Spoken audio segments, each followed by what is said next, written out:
Welcome back to the VR workshop. In this video, I promise we'll make noise.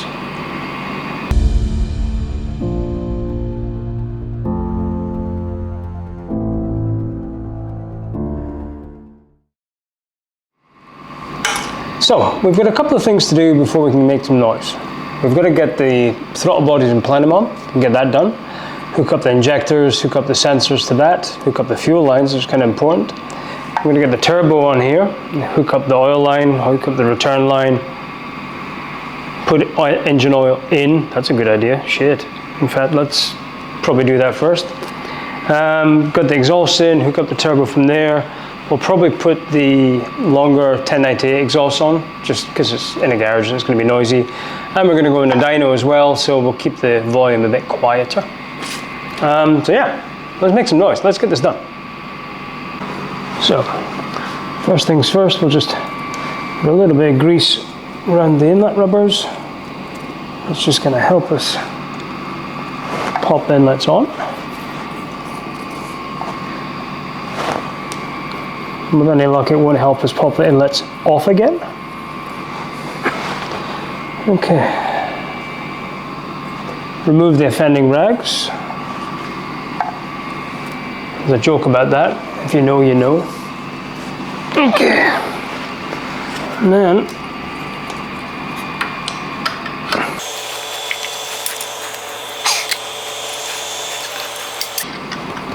there we go. One, two.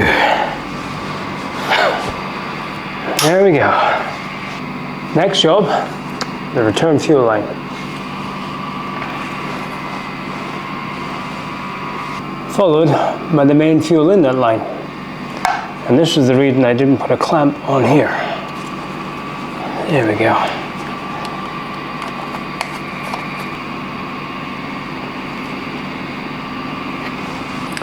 Now that we've got the airbox on and buttoned down, we need to make sure it doesn't pop off again, like it did on this run.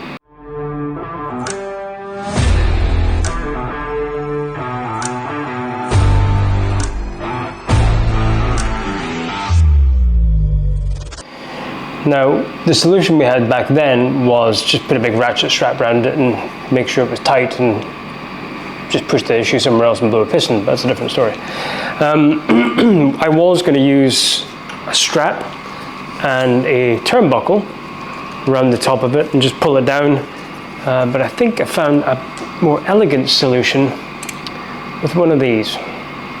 Let me show you.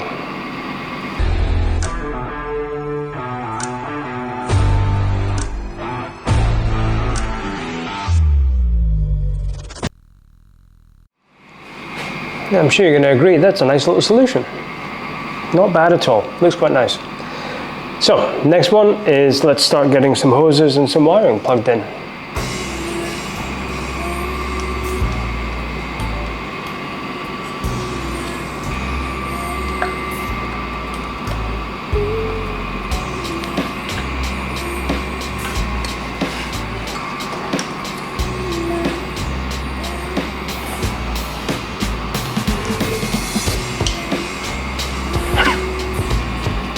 Before we go too far, let's get this throttle cable on before it's inaccessible from all the wiring.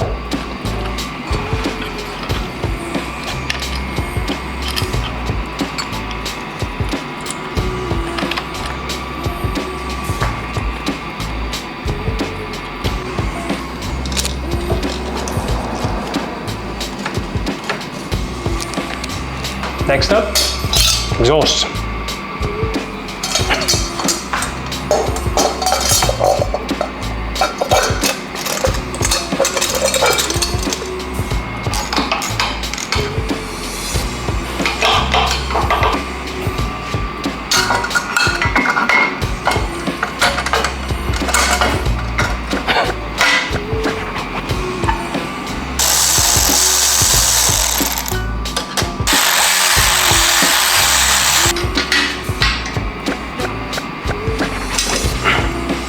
For those who are wondering what the shield is for,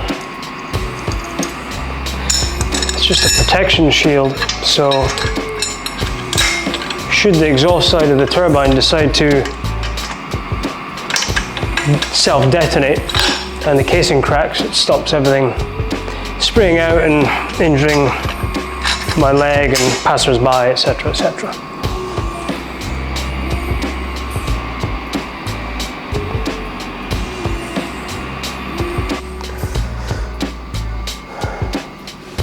Now, we did remember to put oil in it, which is kind of handy, and a filter, because I didn't have one of them either, and a sump plug. So it is retaining oil. We've slightly overfilled it, but we need to make sure there's oil through the new lines, which are a lot longer than the originals, and through the oil cooler, which is a lot bigger than it used to be as well. And we have the same issues we had last year, where we've got the oil line up to the turbo and the drain. So we're going to pull the wire off the injector, off the fuel pump, sorry, just so the fuel pump's not running, and we're going to turn the engine over in the starter and get the oil churning through the engine. We'll get returns through the turbo, we'll make sure the oil cooler is full, and then we'll top it up.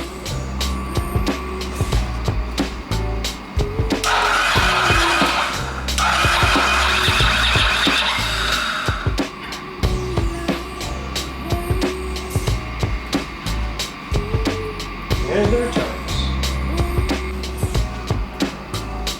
Right, well, we've learned a couple of things there. We've learned that the oil pump is actually working, now it's all back together. We've learned that there's oil presumably getting out the cylinder head because the turbo line is on the same line.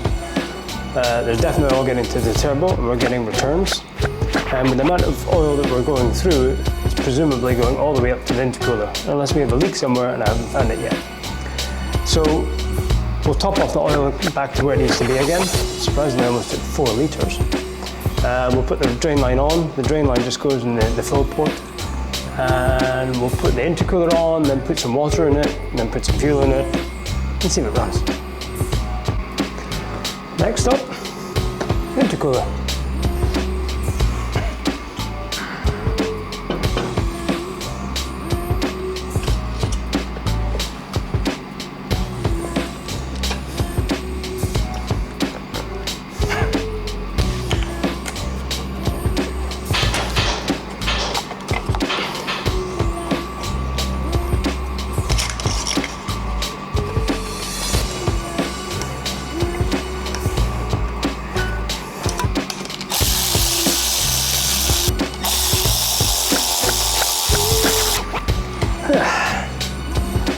And that is the intercooler on.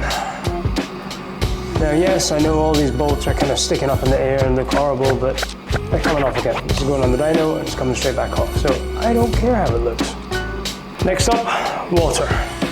And from past experience, this is a bit of a pain in the arse. It's a bit long process because you've got to burp the lines and get rid of the air as we go. So talk amongst yourselves while I do this.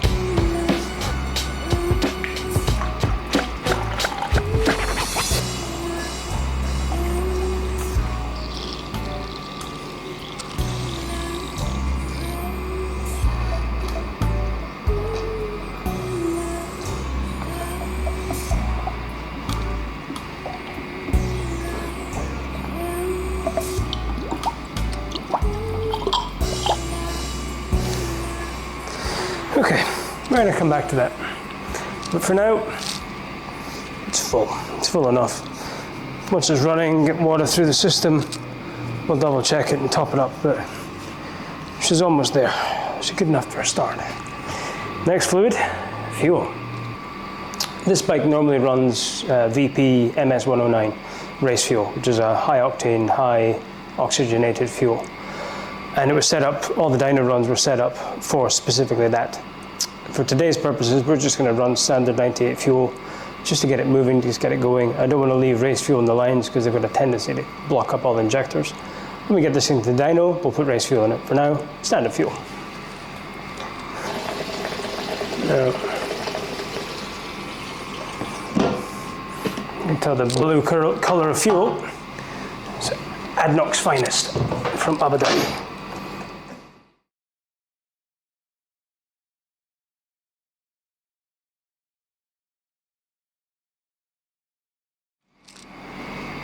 Well, we have a problem. An electrical problem of all things. Not quite sure what it is. Could be a battery voltage, even though the voltage looks good. It could be a bad earth somewhere, it could be a bad connection, and we're just running out of time. But when we put power to it,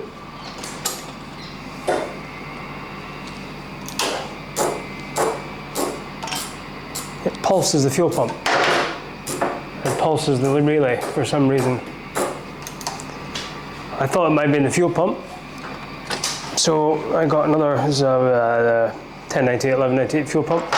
Just put power to it, it does exactly the same thing. So, it's not the pump, which is a good thing, but it does mean there's a deeper problem somewhere. Now, bear in mind this thing's been sitting for a long time with lots of salt in it, so it could be a corrosion thing, it could be something else. But it does mean we're not getting any noise right now, which is annoying because even though you're watching this video after we were in Australia, realistically, I'm still here. I'm leaving in 6 hours time. And now we're going to have 2 weeks of pondering what the hell is wrong with this thing.